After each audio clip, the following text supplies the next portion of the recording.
Hello hi ନମସ୍କାର ମୁଁ ଆପଣଙ୍କର ପ୍ରିୟ Siddharth sir welcome back to success academy classes ପୁଣି ଥରେ ତମ ସମସ୍ତଙ୍କୁ ସ୍ୱାଗତମ କରୁଛି ମୋର ସେଇ ସକ୍ସେସ୍ ଏକାଡେମୀ କ୍ଲାसेस ଗୋଟେ ୟୁଟ୍ୟୁବ ପ୍ଲାଟଫର୍ମ ଯୋଉଥିରେ କଣ କରିପାରିବା ଆମେ ନା ବିଭିନ୍ନ ପ୍ରକାର ପାଠକୁ ଆମେ କଣ କରିପାରିବା ଆକ୍ୱାର କରିପାରିବା କିନ୍ତୁ ଏଇଟା ଯେହେତୁ ପ୍ରଥମ ଥର ପାଇଁ ଷ୍ଟାର୍ଟ ହେଇଛି ତେଣୁ ଆମେ କଣ କରିବା ପ୍ରଥମେ ମୁଁ ତମମାନଙ୍କୁ ପଢଉଛି ମ୍ୟାଥ୍ ନେକ୍ସଟ ଇୟର ଆମେ କଣ କରିବା ସାଇନ୍ସକୁ ବି ଇଣ୍ଟ୍ରୋଡ୍ୟୁସ କରିବୁ ତା ସହିତ ମ୍ୟାଥ୍ କରିବୁ ତା ସହିତ ଓଏବି ର ମଧ୍ୟ କିଛିଟା କ୍ଲାसेस ନବୁ ତ ଆଜିର କ୍ଲାସର କଣ ଟପିକ ରହିଛି ତମେ ଥମ୍ବନେଲରେ ଦେଖି ଜାଣିପାରୁଛ ଯେ ପ୍ରଥମ ଜିନିଷ ଅଛି ଆମେ ଏକ୍ସରସାଇଜ 2A କମ୍ପ୍ଲିଟ କରିବା ଦିଘା ସମୀକରଣ କାହିଁକି ନା ଆମ ପାଖରେ ସମୟ ବହୁତ କମ ତେଣୁ ଆମେ କଣ କରିବା ଗୋଟିଏ କ୍ଲାସ ଦିଘା ସମୀକରଣର ଥିଓରି ପଢିଲେ ଏବଂ ତାର କେତେଟା ଏକ୍ସାମ୍ପଲ ପଢିଲେ ଆଜି ଏକ୍ସରସାଇଜ 2A କୁ କମ୍ପ୍ଲିଟ ରୂପରେ ଶେଷ କରିବା କମ୍ପ୍ଲିଟ ମାନେ ନୁହଁ ଯେ ଆମେ ବିଟ୍ ବାଇ ବିଟ୍ କରିବା ତ ଆମେ କଣ କରିବା କିଛିଟା କୋଶ୍ଚିନ୍ ତା ଟାଇପ ର କୋଶ୍ଚିନ୍ ବାଲା କଣ କରିବା ଗୋଟେ ଗ୍ରୁପ ବନେଇଦବା ଏବଂ ତା ସହିତ କଣ କରିବା ସେଇ ଗୋଟିଏ କୋଶ୍ଚିନ୍ କରିଦେବି ଏବଂ ତାକୁ ଦେଖିଦେଇ ତମେ କଣ କରିପାରିବ ଅନ୍ୟ କୋଶ୍ଚିନ୍ ଗୁଡାକ ଆଟେଣ୍ଡ କରିପାରିବ ଏବଂ ତାକୁ ସଠିକ ଭାବରେ ଲେଖି ମଧ୍ୟ ପାରିବ କାହିଁକି ନା ଯୋଉ ଲେଭେଲ ମୁଁ ତମକୁ ବୁଝିବାକୁ ଚାହୁଁଛି ତାହା ତୁମ ମାନଙ୍କ ପାଇଁ ବହୁତ ବେଟର ହବ କାହିଁକି ନା ଯେତିକି ବି ଆମ ପାଖରେ ବିଷୟ ଅଛି ବହୁତ ସଫିସିଏଣ୍ଟ ଅଛି ଏବଂ ତା ସହିତ କଣ କରିପାରିବା ଆମେ ତାକୁ ଆପ୍ରୋଚ କଲେ ଆମେ ଭଲ ମାର୍କ ପାଇପାରିବା ତ ମୁଁ ସବୁବେଳେ ମାର୍କ ବିଷୟରେ କହୁଛି ତ ମାର୍କ ଟା ଇମ୍ପୋର୍ଟାଣ୍ଟ ନୁହେଁ କିନ୍ତୁ ବର୍ତ୍ତମାନ ସମୟ ଯୋଉ ଭଳିଆ କମ୍ପିଟିଟିଭ ଚାଲିଛି ସେଇଟା ବର୍ତ୍ତମାନ ପାଇଁକା କଣ ରହିଛି ନା ଇମ୍ପୋର୍ଟାନ୍ସ ରହିଛି କିନ୍ତୁ ତା ସହିତ ଯଦି ଆମେ କଣ କରିବା ନଲେଜ କୁ ଆକ୍ୱାର କରିବା ଯଦି ଆମେ ନଲେଜ କୁ ନେଇ ସାରିବା ତାହେଲେ କଣ କରିବା ନା ଆମ ପାଖରେ ମାର୍କ ପାଇବାର ବହୁତ ଉପାୟ ଅଛି ମାର୍କ ପାଇବାର କଣ ଅଛି ଆମର ବହୁତ ଗୁଡେ ଚାନ୍ସ ଅଛି ତ ବହୁତ ଗୁଡେ ଚାନ୍ସ କେମିତି ଆମେ ପାଇବା ନା ଯେମିତି କି ଗୋଟେ ସେକେଣ୍ଡ ସରି ଦେଖ ତ ଆମେ କଣ କରିବୁ କଣ କହୁଥିଲି ମୁଁ ତମମାନଙ୍କୁ ନା ଯଦି ଆମେ ନଲେଜ କୁ ଗେନ୍ କରିବା ତାହେଲେ ଆମର କଣ ହବ ନଲେଜ ବଢିବା ସହିତ କଣ ହବ ଆମ ମାନଙ୍କର ସବୁ ମାର୍କ ଯୋଉ ଡେଭଲପ କରିବା ପାଇଁ ତାର କିଛିଟା ଷ୍ଟ୍ରାଟେଜି ଦରକାର କିନ୍ତୁ ବିନା ଷ୍ଟ୍ରାଟେଜିରେ ଆମେ କଣ କରିବା ଗୋଟେ ଗୁଡ ମାର୍କ ଆମେ ଆକ୍ୱାର କରିପାରିବା ତ ଆମେ ବେଶୀ କିଛି ଲେଟ୍ କରିବାନି ଆଜିର ଟପିକକୁ ଆଗେଇ ନବା ତ ଯେମିତି ମୁଁ ସରଳ ସମୀକରଣର ଗୋଟେ ଟେବୁଲକୁ ବାରମ୍ବାର ମନେ ରଖିବାକୁ କହୁଥିଲି ଠିକ ସେମିତି ଏଇ ଦିଘା ସମୀକରଣରେ କଣ କରିବା ଆମେ ଏଇ ଟେବୁଲ ଟାକୁ ମନେ ରଖିବା ଯେମିତି କି ଡି ର ଭାଲ୍ୟୁ ଡି ମାନେ କଣ ଡିସ୍କ୍ରିମିନାଣ୍ଟ ବା ପ୍ରଭେଦକ ଯଦି ପ୍ରଭେଦକର ଭାଲ୍ୟୁ କଣ ହବ 0 ଠୁ ବଡ ହବ ତାହେଲେ ମୂଳତଃ ବାସ୍ତବ ଅସମାନ ହେବେ ଯଦି ପୂର୍ଣ୍ଣବର୍ଗ ସଂଖ୍ୟା ହେଇଥିବ ତାହେଲେ ସେଇଟା ଗୋଟେ ପରିମେୟ ସଂଖ୍ୟା ହେଇଥିବ ଯଦି ପୂର୍ଣ୍ଣବର୍ଗ ସଂଖ୍ୟା ହେଇନଥିବ ତାହେଲେ ସେ ଗୋଟେ କଣ ହବ ଅପରିମେୟ ହବ ତ ମୂଳତଃ କଣ ହେଇଯିବ minus B plus root D divided by 2a ଆଉ ଗୋଟେ ରହିଯିବ ଆମର କଣ minus B minus root D divided by 2a ତ ତାପରେ ଦେଖିବା ଡି ଇକ୍ୱାଲ ଟୁ 0 ରହିବ ତ ଡି ଇକ୍ୱାଲ ଟୁ 0 ରହିଲେ କଣ ହବ ନା ଆମର ପରିମେୟ ଟା କଣ ସରି ବାସ୍ତବ ସମାନ ହବ ମୂଳଦୟ ଯାହାର ଭାଲ୍ୟୁ କଣ ଆସିବ ମାଇନସ ବି ବାଇ 2a କଣ ହେଇଯିବ ବି ବାଇ 2a ଆଉ ଡି ଭାଲ୍ୟୁ ଯଦି ଶୂନଠୁ କମ ଆସିଲା ତାହେଲେ ସେଠି କଣ ହବ ଅବାସ୍ତବ ବା ବାସ୍ତବ ମୂଳ ନାହିଁ ତାର କଣ ହେଇଯିବ ଅବାସ୍ତବ ମୂଳ ନାହିଁ ସରି ଅବାସ୍ତବ ବା ବାସ୍ତବ ମୂଳ ନାହିଁ ଯେମିତି କହିବା ମନେକର ଏଇଟା ଆମେ ଡିଟାର ଭାଲ୍ୟୁ ଯଦି ଶୂନଠୁ କମ ନବା ତାହେଲେ କଣ ହବ -1 ନେଇପାରିବା ଯଦି ଆମେ -1 ନବା ତାହେଲେ ରୁଟ ଓଭର -1 କେତେ ଆସିବ ନା ଆମେ ଜାଣିନେ ତେଣୁ ତାର ଭାଲ୍ୟୁ କଣ ହବ ନା ସେଇଟା ରିଅଲ ନମ୍ବରରେ ଯିବନି ବା ବାସ୍ତବ ସଂଖ୍ୟା ଭିତରେ ଯିବନି ତେଣୁ ସେଇଟା କଣ ହେଇଯିବ ଅବାସ୍ତବ ମୂଳ ରହିବ ତ ଏଇ ଟେବୁଲ ଟାକୁ ଆମକୁ କଣ କରିବାକୁ ପଡିବ କମ୍ପ୍ଲିଟଲି ଭାବରେ ମନେ ରଖିବାକୁ ପଡିବ ତ ଆମର କଣ ରହିଛି ନା ଆଜିର ମୁଖ୍ୟ ଟପିକ ରହିଲା ଆମର ଅନୁଶୀଳନୀ 2A ବା ଏକ୍ସରସାଇଜ 2A ଯୋଉଟା କରିସାରିଲା ପରେ ତମାନଙ୍କର କଣ ହବ ଯେକୌଣସି ଡାଉଟ ଅଛି ସେଇଟା ସବୁ କଣ ହେଇଯିବ କ୍ଲିୟର ହେଇଯିବ ତ ଆମେ ଯୋଉ ଭିଡିଓ ଗୁଡାକ ଏବେ ଦେଖୁଛେ ବା ମୁଁ ଯୋଉ ଭିଡିଓ ଗୁଡା ତମାନଙ୍କ ଆଗରେ ପେଶ କରୁଛି ସେଗୁଡା ସବୁ କଣ ୱାନ ସଟ ଭିଡିଓ ଟାଇପ ର ତ କାହିଁକି ନା ଆମେ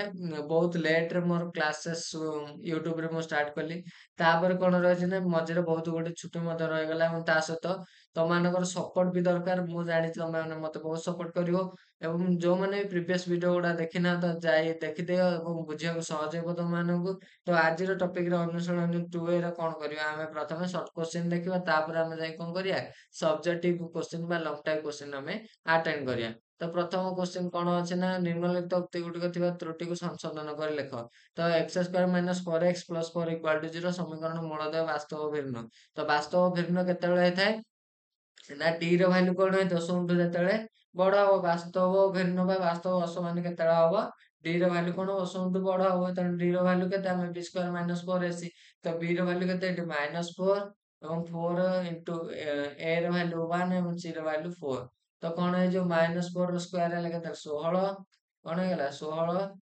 ମାଇନସ 4 ଇଣ୍ଟୁ 4 ଇଣ୍ଟୁ 1 କଣ ହେଇଯିବ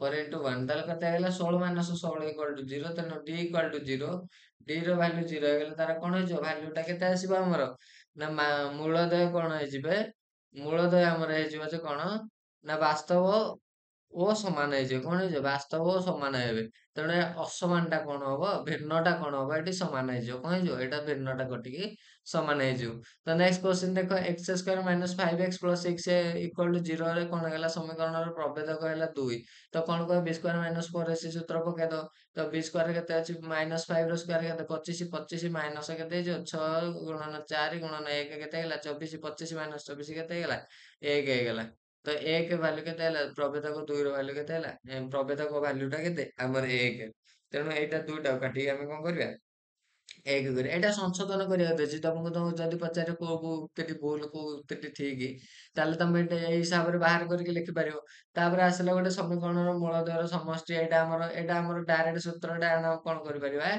ନା ଦେଖ ସମୀକରଣ ଆମର ଯଦି ସେମ ଅଛି ତାହେଲେ ଲେଖିବ କଣ ମୂଳଦୟର ସମଷ୍ଟି ହେଲା ମାଇନସ b ବାଇ ଏ କଣ ମୂଳଦୟର ସମଷ୍ଟି ହେଲା ମାଇନସ b ବାଇ ଏ ମାଇନସ b ବାଇ ଏ ଏବଂ ତା ସହିତ ସମୀକରଣ ମୂଳଦୟର ଗୁଣଫଳ କଣ ହେଇଯିବ ଆମର ଏଇଟା b ବାଇ ଏଟା କଟିକି କଣ ହେଇଯିବ c ବାଇ ଏ କଣ ହେଇଯିବ c ବାଇ ଏ ଗୁଣଫଳର ସରି ମୂଳଦୟର ଗୁଣଫଳ ଏବଂ ତା ସହିତ କଣ ରହିଛି ଯଦି ମୂଳଦୟ 1 ମାଇନସ 1 ମୂଳ ବିଶିଷ୍ଟ ଦ୍ୱିଘାତ ସମୀକରଣଟି କେତେ ହବ ତ ଏଇଠି କଣ ହବ ନା ଯଦି ଆମେ ମୂଳ ଦୁଇଟି ଆମକୁ ଦେଇଦେଲେ ଆମେ କଣ କରିବା ଦ୍ୱିଘାତ ସମୀକରଣ ସୂତ୍ର କରୁଥିଲେ କେମିତି ନା x ସ୍କ୍ୱାର ମାଇନସ ମୂଳଦୟର ସମଷ୍ଟି ଇଣ୍ଟୁ x ପ୍ଲସ ମୂଳଦୟର ଗୁଣଫଳ ତେଣୁ ଆମେ କଣ କରିବା x ସ୍କ୍ୱାର ମାଇନସ ମୂଳଦୟର ସମଷ୍ଟି କେତେ ହବ ନା 1 ମାଇନସ 1 0 ହେଇଯିବ ତେଣୁ ଏଇଟା ଭାଲ୍ୟୁ 0 ହେଇଗଲା ତେଣୁ x ସ୍କ୍ୱାର ମାଇନସ ସରି ପ୍ଲସ ଗୁଣଫଳ ମୂଳଦୟର ଗୁଣଫଳ ମାଇନସ 1 ହବ ତେଣୁ ଏଇଟା କଣ ହେଇଯିବ ପ୍ଲସ 1 ଜାଗାରେ କଣ ହେଇଯିବ ମାଇନସ 1 ହେଇଯିବ ଏଇ ଭାଲ୍ୟୁ ଟା କଣ ହେଇଯିବ ଏଇ ଭାଲ୍ୟୁ ଟା ଚେଞ୍ଜ ହବ କେବଳ କଣ ହେଇଯିବ x square minus 1 equal to 0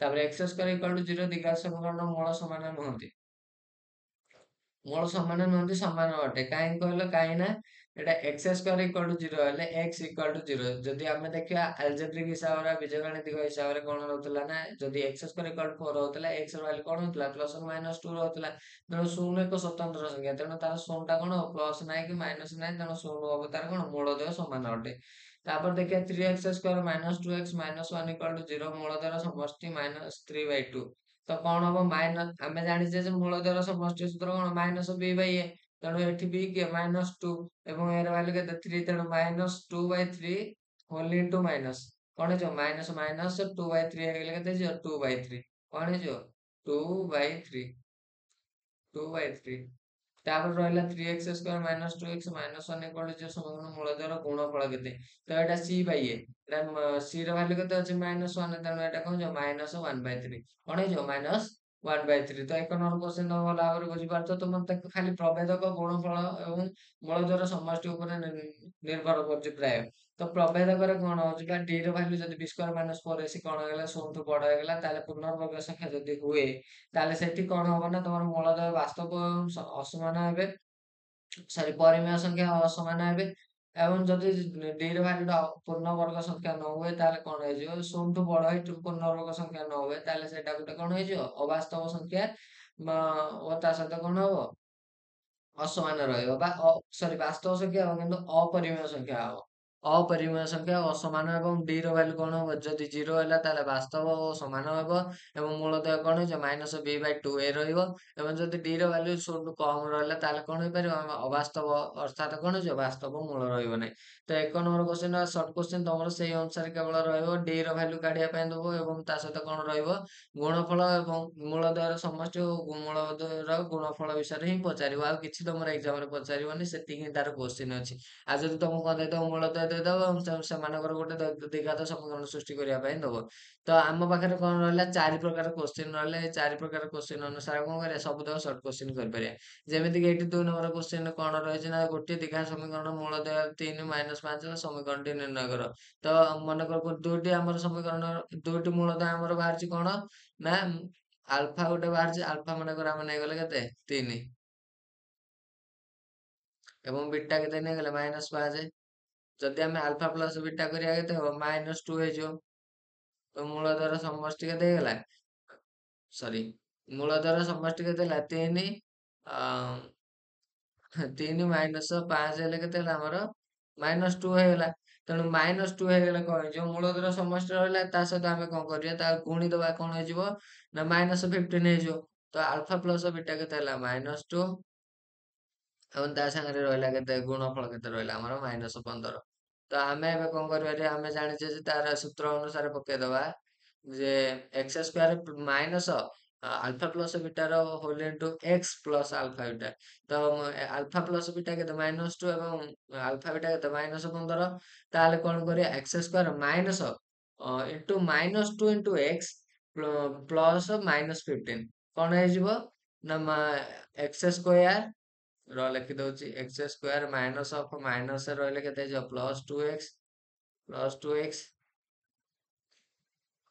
+2x minus 15 equal to 0। ଏଇଟା ହବ କଣ ତମର ଏଇଟା ହବ ତମର ସେ ଦ୍ୱିଘାତ ସମୀକରଣ। ଦ୍ୱିଘାତ ସମୀକରଣ ବହୁତ ସହଜ ଜିନିଷ ତମେ ଖାଲି ଗୋଟେ ଜିନିଷ ମନେ ରଖିବାକୁ ପଡିବ ଗୁଣଫଳ ଏବଂ ତାଙ୍କର ସମଷ୍ଟି କାହାର ମୂଳଦ୍ୱୟର। ତ ନେକ୍ସଟ ଦେଖିବା କଣ mx square minus 2x 2 plus 2m minus 1 ସମୀକରଣରେ ମୂଳଦ୍ୱୟର ଗୁଣଫଳ ଦେଲା 3। ମୂଳଦ୍ୱୟର ଗୁଣଫଳ ଯଦି 3 ହୁଏ m ର ଭାଲ୍ୟୁ କେତେ ତାହେଲେ ମୂଳଦ୍ୱୟର ଗୁଣଫଳ ସୂତ୍ର କଣ c ବାଇ a ତାହେଲେ 2m minus 1 divided Bai m equal କେତେ ହେଇଯିବ 3 ହେଇଯିବ। ତ ଏଇ ଭାଲ୍ୟୁ ଟା କଣ ହେଇଯିବ ଆମର ଇକ୍ୱାଲ ଟୁ 3 ହେଇଯିବ। ଦେଖ ମୁଁ ତମମାନଙ୍କୁ ଆଉ ଗୋଟେ ସ୍ଲାଇଡ ଦେଖେଇ କରୁଛି।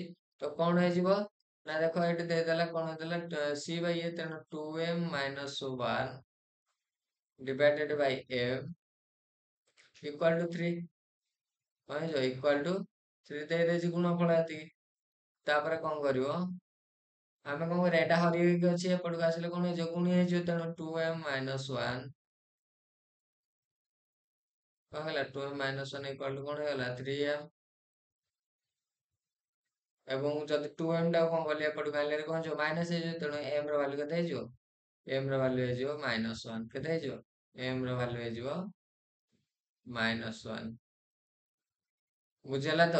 ତ ଏହିପରି ଭାବରେ ତମେ କଣ କରିବ ଗୁଣଫଳ ମୂଳଦୟକୁ ଇଏ କରିକି ତମେ କଣ କରିପାରିବ ମୂଳଦୟର ଗୁଣଫଳ ମୂଳଦୟର ସମଷ୍ଟିକୁ ନେଇ କଣ କରିବ ବିଭିନ୍ନ ପ୍ରକାର ଅଜ୍ଞାତ ରାଶିର ଭାଲ୍ୟୁ ମଧ୍ୟ କାଢିପାରିବ। ଠିକ ସେମିତି ଏଇଠି X square minus P X plus 2 equal ଗୋଟିଏ ମୂଳ 2 ହେଲେ ତାହେଲେ ଅନ୍ୟଟିର ମୂଲ୍ୟ କେତେ ବାହାର କରିବାକୁ ଦେଇଛି ତେଣୁ ସରି ପି ର ମାନ ତାକୁ ବାହାର କରିବାକୁ ଦେଇଛି। ଯଦି ତମେ ଦେଖିବ ଗୋଟିଏ ମୂଳ 2 ଦେଇଦେଲା ତାହେଲେ ଆଉ ଗୋଟେ ମୂଳ କେମିତି ପାଇବା ନା ସି ବାଇ ଏ ଗୁଣଫଳ ଯଦି ମନେକର ଗୋଟେ ନେଇଯିଲେ ଦେଖ ଆଉ ଗୋଟେ ମୁଁ ସ୍ଲାଇଡରେ ତମକୁ ଦେଖଉଛି ଗୋଟିଏ ମୂଳ ଦେଇଦେଲା ଗୋଟିଏ ମୂଳ ଦେଇଦେଲା 2 ମନେକର ଆଉ ଗୋଟେ ନେଇଯିବା କଣ ଆଉ ଗୋଟେ ନେଇଗଲେ ଏ ତ ଆମେ ଜାଣିଛେ ସରି ଆଉ ଗୋଟେ ଆମେ ନେଇଯିବା କଣ କ୍ୟୁ ନେଇଯିବା କଣ ନେଇଯିବା କ୍ୟୁ ନେଇଗଲେ ତ ଦିଟାଙ୍କର ଗୁଣଫଳ ଆମେ କଣ ଜାଣିଛେ ସି ବାଇ ଏ ତେଣୁ ସି ବାଇ ଏ ରେ କେତେ ରହିବ ନା 2 ବାଇ 1 କଣ ହେଇଗଲା 1 ଯଦି ଆମେ କଣ ପାଇଲେ କ୍ୟୁ ଇକ୍ୱାଲ ଟୁ କେତେ ପାଇଯିବା 1 ପାଇଯିବା କେତେ ପାଇଯିବା 1 ପାଇଯିବା।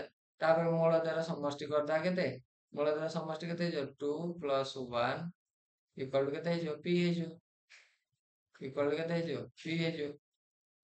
ତେଣୁ ଏଇପରି ଭାବରେ କଣ କରିପାରିବ ତମେ ଭାଲ୍ୟୁ କାଢିପାରିବ। ତ କଣ ହେଇଯିବ ଆନ୍ସର ନା ପି ର ଭାଲ୍ୟୁ କେତେ ହେଇଯିବ 3 ହେଇଯିବ କେତେ ହେଇଯିବ 3 ହେଇଯିବ। ତାପରେ ଆଇ ବି କ୍ୱେଶ୍ଚନ ଦେଲା 4x square minus 2x plus C equal to 0 ମୂଳଦୟ ଏକ ଅଭିନ୍ନ ହେଲେ ତାହେଲେ ସି ର ମୂଲ୍ୟ ବାହାର କର। ଏକ ଅଭିନ୍ନ ମାନେ କଣ ମୂଳଦୟ ଯଦି ଏକ ଅଭିନ୍ନ ମାନେ କଣ ବୁଝୁଛନ୍ତି ନା ସେ କଣ ହଉଥିବ ଡି ଇକ୍ୱାଲ ଟୁ 0 ହଉଥିବ କଣ ହଉଥିବ ଡି ଇକ୍ୱାଲ ଟୁ 0 ହଉଥିବ ଯେତେବେଳେ ଡି ଇକ୍ୱାଲ ଟୁ 0 ହବ ମୂଳଦୟ ଅଭିନ୍ନ ହେବେ ଏକ ଅଭିନ୍ନ ହେବେ କେମିତି ହେବେ ନା ଡି ଇକ୍ୱାଲ ଟୁ 0 ତ ଡି ଇକ୍ୱାଲ ଟୁ କଣ ହେଇଯିବ 0 ହେଇଯିବ। ତା ସହିତ କଣ ପାଇଯିବା ନା ଡି ର ଭାଲ୍ୟୁ କେତେ ଜାଣିଛ ଆମେ ବି ସ୍କ୍ୱାର ମାଇନସ 4ac କଣ ହେଇଯିବ B square minus 4ac equal to 0 ତେଣୁ ତାର ବି ର ଭାଲ୍ୟୁ ପକେଇଦବ ଏବଂ ସି 4ac ର ଭାଲ୍ୟୁ ପକେଇଦବ ଏବଂ ତାକୁ ଇକ୍ୱାଲ ଟୁ 0 କରିଦେଲେ ତମେ କଣ ପାଇଯିବ ସି ର ଭାଲ୍ୟୁ ପାଇଯିବ। ଠିକ ସେମିତି କେ ର ଭାଲ୍ୟୁ ମଧ୍ୟ ସେମିତି ଗୋଟେ ମୂଳ ଦେଇଦେଇଛି -2 ସେମିତି କଣ କରିବ ସି ବାଇ ଏ ତେଣୁ କେ ବାଇ 5 ଇକ୍ୱାଲ ଟୁ କଣ ହେଇଯିବ 2 -2 ଇଣ୍ଟୁ ଆଲଫା ତାହେଲେ ଆଲଫାର ଭାଲ୍ୟୁ କେତେ ହେଇଯିବ କେ ବାଇ 5 ଏତିକି ବୁଝିପାରୁଛ ନା ନାଇଁ ତାକୁ କଣ ବାହାର କରିଦେଲେ ଏତିକି ବାହାରି ପଡିବ ତାକୁ ଯଦି ଆମେ କଣ କରିବା ମିଶେଇ ଦବା ତାହେଲେ କଣ ପାଇଯିବା ଆମେ ଆଲଫାର ଭାଲ୍ୟୁ ମଧ୍ୟ ପାଇଯିବା ସରି କେ ର ଭାଲ୍ୟୁ ମଧ୍ୟ କଣ ପାଇଯିବା। ଠିକ ସେମିତି କଣ ହଉଛି vi ରେ ମଧ୍ୟ କଣ ଦେଇଛି ଏକ୍ସ ସ୍କୋୟାର ମାଇନସ କେ ଏକ୍ସ ପ୍ଲସ ସିକ୍ସ ଗୋଟିଏ ମୂଳ 3 ହେଲେ କେ ର ଭାଲ୍ୟୁ କେତେ? ତ ଗୋଟିଏ ମୂଳ 3 ଦେଇଦେଇଛି, ତାହେଲେ ଆମେ କଣ କରିବା ଆଉ ଗୋଟେ ମୂଲ୍ୟ ଯିବି ସେଇ ଏକା ଜିନିଷ ତମମାନଙ୍କୁ ଏଇ ତିନୋଟି ହୋମୱାର୍କ ରହିଲା vi ଡବଲ ଆଇ। ତ ଏଇ ଅନୁସାରେ ତମେ କଣ କରିପାରିବ ସେଇ ଏକା ଟାଇପ ର କ୍ୱେଶ୍ଚିନ୍ କରିପାରିବ। ତ ନେକ୍ସଟ କ୍ୱେଶ୍ଚିନ୍ ଦେଖିବା ନିର୍ଣ୍ଣୟିତ ସମୀକରଣ ମାନଙ୍କ ମଧ୍ୟରୁ କେଉଁଟି x ର ଏକ ଦ୍ୱିଘାତ ସମୀକରଣ। ଦ୍ୱିଘାତ ସମୀକରଣ କେତେବେଳେ ଜାଣିବା ନା ଯେତେବେଳେ ତାର ଘାତ 2 ଥିବ, କଣ ଥିବ ଘାତ 2 ଥିବ, ଯେମିତି କି ଏଠି ଦେଖ ଆକୁ ସଲ୍ଭ କରିବାକୁ ପଡିବ। ତ ସଲ୍ଭ କଲେ କଣ ପାଇବା x ଇଣ୍ଟୁ x ହେଲେ x square plus 3 equal to କଣ ହେଇଯିବ x ସ୍କୋୟାର। ତେଣୁ ଉଭୟ ପାର୍ଶ୍ୱରେ x ସ୍କୋୟାର କଟିଗଲା, ତେଣୁ ଏଇଟା ଗୋଟେ କଣ ହେଇପାରିବନି। ତାପରେ ଏଇଟା କଣ ହେଲା, ଯଦି ତିନୋଟି x ଅଛି ଆକୁ ଗୁଣିଲେ କଣ ହେଇଯିବ x କ୍ୟୁବ ହେଇଯିବ, ଏବଂ ଆକୁ ଯଦି ଆମେ ଗୁଣିବା x square into x square x fourth ହେଇଯିବ, ତେଣୁ ଏଇଟା ମଧ୍ୟ ହବନି। କିନ୍ତୁ ଏଇଠି କଣ ଅଛି ନା ଘାତ ତାର କଣ ଅଛି 2 ଅଛି, ମାନେ ଘାତ କଣ ତାର ହାଏଷ୍ଟ ଘାତ ଯୋଉଟା ଅଛି, ମାନେ ସବୁଠୁ ଅଧିକ ଘାତ ଯୋଉଟା ଅଛି ସେଇଟା ହଉଛି ତାର କଣ ସେଇ ସମୀକରଣ। ଯେମିତି କି ଆମେ ନଉଥିଲେ x ପ୍ଲସ b, ସେଥିରେ କଣ ହଉଥିଲା ଏକଘାତୀ ସମୀକରଣ କାହିଁ ନଉଥିଲେ ନା ସେଠି ହାଏଷ୍ଟ ପାୱାର କେତେ ଥିଲା 1 ଥିଲା, ବା ହାଏଷ୍ଟ ଆଧାର କେତେ ଥିଲା 1 ଥିଲା। ଠିକ ସେମିତି ଏଠି କଣ ରହିଛି, ସରି ଘାତ କେତେ ଥିଲା 1 ଥିଲା, ଠିକ ସେମିତି ଏଠି କଣ ହେଇଛି ନା 2 ମଧ୍ୟ ଏଠି ଅଧିକ ଅଛି, ତେଣୁ ଏଇଟା ଗୋଟେ ହଉଛି କଣ ଦ୍ୱିଘାତ ସମୀକରଣ। ତାପରେ 7x square minus 9x plus 2 equal to 0 ହେଲେ ମୂଳଧର ସ୍ୱରୂପ କଣ b ସ୍କୋୟାର ମାଇନସ 4ac ସୂତ୍ର ପକେଇଦେବେ, ଯେମିତି b ସ୍କୋୟାର କଣ ହେଇଯିବ 9 9 81, ତାପରେ ମାଇନସ 4ac ହେଇଗଲେ 7 ଗୁଣେ 14 ଚଉକୁ 56, 81 ରୁ 56 ଗଲେ କେତେ, 81 ରୁ 56 ଗଲେ କେତେ ହେଇଗଲା ଆମର ନା 15 15 ନା 25 25। ତ 25 ହେଇଗଲା ପରେ କଣ ହେଇଗଲା 25 ହେଇଗଲା, ସେଇଟା ଗୋଟେ ପୂର୍ଣ୍ଣବର୍ଗ ସଂଖ୍ୟା। ତେଣୁ ପୂର୍ଣ୍ଣବର୍ଗ ସଂଖ୍ୟା ପୁଣି ଶୂନଠୁ ଅଧିକ, ତେଣୁ ପୂର୍ଣ୍ଣବର୍ଗ ସଂଖ୍ୟା ଯେହେତୁ ଅଛି ବାସ୍ତବ ସଂଖ୍ୟା ଏବଂ ପରସ୍ପର ଠାରୁ ପୃଥକ। କଣ ବାସ୍ତବ ସଂଖ୍ୟା ପରସ୍ପର ଠାରୁ କଣ ହେଇଯିବ ପୃଥକ ହେଇଯିବ। ବୁଝିହେଲା ନା ନା କଣ ଦେଇଛି ଆମର ଦେଖିଦବା ଆଉ ଥରେ। କଣ ଦେଇଛି, ଯଦି ପୂର୍ଣ୍ଣବର୍ଗ ସଂଖ୍ୟା ହବ ତେଣୁ ବାସ୍ତବ ସଂଖ୍ୟା ଏବଂ ଅସମାନ ହେବେ, କଣ ହେବେ ବାସ୍ତବ ସଂଖ୍ୟା ଓ ଅସମାନ ହେବେ। A number question answer, sorry a number ହବ ଆମର କଣ ଆନ୍ସର। ସି ନମ୍ବର ଭୁଲରେ ମାରି ହେଇଯାଇଛି ଏକ୍ସାଇଟେଡ ରେ। ତାପରେ ଦେଖିବା ଆମେ କଣ ଦେଲା ନିମ୍ନଲିଖିତ ମଧ୍ୟରୁ କେଉଁଟି -6 +8 ର ମୂଳ ବିଶିଷ୍ଟ ଦ୍ୱିଘାତ ସମୀକରଣ। ନା ଯଦି ଗୋଟେ -6 ମୂଳ ଦେଇଛି ଗୋଟେ 8 ଅଛି, ତାହେଲେ କଣ କରିବ ତାକୁ କଣ କରିବ x ଇକ୍ୱାଲ ଟୁ କଣ ନେଇଯିବ, ଗୋଟେ ନେଇଯିବ -6 ଏବଂ ତାକୁ ନେଇଯିବ ଅର କଣ ନେଇଯିବ x ଇକ୍ୱାଲ ଟୁ କଣ ହେଇଯିବ +8। ବୁଝିହେଲା ନା ନାଇଁ, x ଇକ୍ୱାଲ କେତେ ହେଲା +8, ଏବଂ ତାପରେ କଣ କରିବା ତାକୁ ଇକ୍ୱାଲ ଏପଟକୁ ଆଣିବା ଏବଂ ତାକୁ ଗୁଣିଦବା, କଣ ହେଇଯିବ x + 6 whole into x - 8 equal to 0। ଠିକ ସେମିତି ଏଇଟା କଣ ମୂଳଦୟ ଆଲଫା ବିଟା ହେଲେ ଆଲଫା ବିଟାର ଗୁଣଫଳ କେମିତି ବାହାର କରିବା, ନା ଆମେ c ବାଇ a ଜାଣିଛେ, ତେଣୁ -5/3, ତେଣୁ କଣ ହେଇଯିବ -5/3। ତ ନେକ୍ସଟ କ୍ୱେଶ୍ଚିନ୍ ଯିବା ଆମେ। ତ 4x ସ୍କୋୟାର -2x + 1/4 ମୂଳଦୟ ଆଲଫା ବିଟା ହେଲେ ଆଲଫା ପ୍ଲସ ବିଟାର ଭାଲ୍ୟୁ କେତେ -b/a, ତେଣୁ -b/a ହେଲେ କଣ -2/4, ତେଣୁ କଣ ହେଇଯିବ 1/2 ହେଇଯିବ ଆନ୍ସର। ଠିକ ସେମିତି କଣ ହେଇଯିବ 4x ସ୍କୋୟାର + 3x + 7 ମୂଳଦୟ ଆଲଫା ବିଟା ହେଲେ ତାହେଲେ କଣ ହବ 1/α + 1/β ବାହାର କରିବା। ତ 1/α + 1/β କଣ ହବ ଏଲସିଏମ ଗଲେ ଆଲଫା ବିଟା, ଏବଂ ତାକୁ ଯଦି ଆମେ ଭଗ୍ନାଂଶ ଯୋଗଫଳ କରିବା କଣ ହେଇଛି ଆଲଫା ପ୍ଲସ ବିଟା ଆଲଫା ପ୍ଲସ ବିଟା କେତେ -b/a, ତେଣୁ -3/4 -3/4 କଣ ହେଇଯିବ -3/4 ଡିଭାଇଡେଡ ବାଇ ଆଲଫା ବିଟା ରହିଲେ କେତେ c/a, ତେଣୁ 7/a 7/4, ତେଣୁ କଣ ହେଇଯିବ 7/4 ଉଭୟ ପାର୍ଶ୍ୱରେ କଣ ହେଇଯିବ ସରି ହରରେ ହରରେ କଣ ହେଇଯିବ କଟିଯିବ, ତାକୁ ପାଇଗଲେ ଆମେ କେତେ ପାଇଯିବା -3/7, କଣ ହେଇଯିବ -3/7। ତ ଗୋଟିଏ ଦ୍ୱିଘାତ ସମୀକରଣ ମୂଳଧର ସମଷ୍ଟି କଣ, ମୂଳଧର ସମଷ୍ଟି ଗୁଣଫଳ ଯଥାକ୍ରମେ ଏତିକି ଦେଇଛି, ସମୀକରଣଟା ନିର୍ଣ୍ଣୟ କରିବାକୁ ଦେଇଛି। ତେଣୁ ସମଷ୍ଟି ଆଲଫା ପ୍ଲସ ବିଟା 4 ଦେଇଦେଲେ ଆମେ ଜାଣିଛେ ଯେ x square minus alpha plus beta whole into x, ତେଣୁ ମାଇନସ କଣ ହେଇଯିବ 4x ରହିଯିବ -4x, ତାପରେ କଣ ହେଇଯିବ +5/2, କଣ ହେଇଯିବ +5/2, ଏଇଟା ଆମର ରହିଯିବ କଣ ସମୀକରଣ। ଏବଂ ଏଇଥିରେ କଣ ହଉଛି ଇକ୍ୱାଲ ଟୁ 0 ପୁଣି ଦବାକୁ ପଡିବ, କାହିଁକି ନା ନହେଲେ ସମୀକରଣ ହବନି। ବୁଝିପାରୁଛ ନା ନାଇଁ, ଯଦି ଇକ୍ୱାଲ ଟୁ 0 ନ ଦଉଛ ତାହେଲେ ସେଇଟା ଗୋଟେ ଖାଲି ପଲିନୋମିଆଲ ହେଇଯିବ। ତାକୁ କଣ କରିବା ନା ଆମେ ଦେଖିଲେ ଯେ ଏଇଥିରେ କୋଉଠି ବି ଆମେ ପାଉନେ, ଅପସନରେ ପାଉନେ, ତେଣୁ ଆମେ କଣ କରିବା ଏଠି ଯୋଉ ଏଲସିଏମ ନେଇଯିବା ଏବଂ ତାକୁ ଦୁଇଟାକୁ ଏପଟେ ଆଣିକି ଗୁଣିଦବା। କଣ ହେଇଯିବ 2x² - 8x + 5 = 0, 2x² - 8x plus 5 equal to 0 B number option. ତ ନେକ୍ସଟ କ୍ୱେଶ୍ଚିନ୍ ଆମେ ଦେଖିବା 4 ନମ୍ବର କ୍ୱେଶ୍ଚିନ୍ କଣ ଦେଇଛି ନିମ୍ନଲିଖିତ ଦ୍ୱିଘାତ ସମୀକରଣ ପୁନର୍ବର୍ଗରେ ପରିଣତ କରିବା ସମାଧାନ କର। ମୁଁ ଦେଖ ତମମାନଙ୍କୁ ଗୋଟିଏ କ୍ୱେଶ୍ଚିନ୍ କରିଦେବି ବାକି ତ ସବୁତକ କ୍ୱେଶ୍ଚିନ୍ ତମକୁ କଣ କରିବାକୁ ପଡିବ ସିମ୍ପ୍ଲିଫାଏ କରିବାକୁ ପଡିବ ପୁନର୍ବର୍ଗରେ ପରିଣତ କରିବାକୁ ପଡିବ। ଯେମିତି କି ଆମେ କଣ କରୁଥିଲେ 4a ରେ ଗୁଣୁଥିଲେ କିମ୍ବା ତାକୁ କଣ କରୁଥିଲେ ପୁନର୍ବର୍ଗରେ କଣ କରୁଥିଲେ ନା ସି ଟାକୁ କଣ କରୁଥିଲେ ଏପଟକୁ ନେଇ ଯାଉଥିଲେ ଶୂନର ବାମ ପାର୍ଶ୍ୱ ଦକ୍ଷିଣ ପାର୍ଶ୍ୱକୁ। ତାପରେ ତାକୁ କଣ କରୁଥିଲେ ଗୋଟେ b ର ଭାଲ୍ୟୁ କାଢୁଥିଲେ ଏବଂ ସେମିତି କରୁଥିଲେ। ଦେଖ ମୁଁ 1 ନମ୍ବର ବିଟ୍ 1 ଟା କରିଦଉଛି 4 ନମ୍ବର କ୍ୱେଶ୍ଚିନ୍ ରେ ତାଙ୍କୁ କଣ ଦେଇଛି x square plus x minus 6 equal to 0।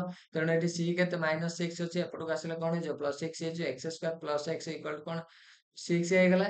ଯଦି ଆମେ x ସ୍କ୍ୱାର ଏଇଠି ଆମେ କଣ କରିବା ଗୋଟେ ବର୍ଗ ସଂଖ୍ୟା ବୋଲି ଜାଣିପାରୁଛେ କାହିଁକି ନା x ର ସ୍କ୍ୱାର ଅଛି ବା x ର ବର୍ଗ ଅଛି ତେଣୁ x ସ୍କ୍ୱାର ଆମେ କଣ କରିବା x ର ବର୍ଗ ଲେଖିପାରିବା ସ୍କ୍ୱାର ଲେଖିପାରିବା ପ୍ଲସ୍ 2 ଇଣ୍ଟୁ କଣ କରିବା a ର ଭାଲ୍ୟୁ କେତେ ଅଛି x ଅଛି ଏବଂ ଯଦି 2 ଗୁଣିଚେ ଆମେ କଣ କରିବା 2 କରିବାକୁ ପଡିବ ତାକୁ କଣ ପାଇବାକୁ ପଡିବ ନା x ବୋଲି ପାଇବାକୁ ପଡିବ। ତେଣୁ କଣ ହେଇଗଲା ହାଫ୍ ହେଇଗଲା ଇକ୍ୱାଲ୍ ଟୁ 6 ରହିଗଲା। ଯଦି ଆମେ ଏଇଟା ଦେଖିବା x square plus 2 into x into half ତାହେଲେ ଏଇଟା ଗୋଟେ ଫର୍ମାଟ୍ ରେ ରହିଗଲା a ର square plus 2 into a into b।